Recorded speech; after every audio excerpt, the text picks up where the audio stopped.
IPL 2024 కోసం sunrise Hyderabad team ఇప్పటికే preparation start చేసింది. ఈసారి ఎలాగైనా టైటిల్ గెలవడానికి ప్లాన్స్ రెడీ చేస్తున్నారు. ఆల్రెడీ హైదరాబాద్లో ప్రీసీజన్ ప్రాక్టీస్ క్యాంపుని కొనసాగిస్తున్నారు.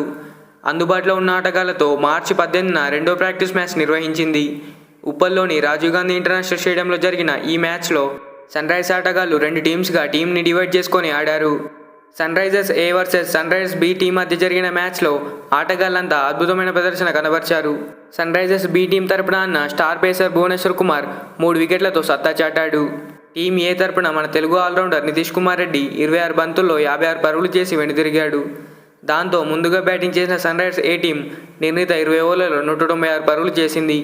తర్వాత చేజింగ్కి దిగిన సన్ రైజర్స్ బి టీంలో అభిషేక్ శర్మ 34 బంతుల్లో 73, రాహుల్ త్రిపాఠి 28 బంతుల్లో 42 పరుగులు చేయడంతో 19 ఓవర్లలో 197 పరుగులు చేసి గెలుపొందింది.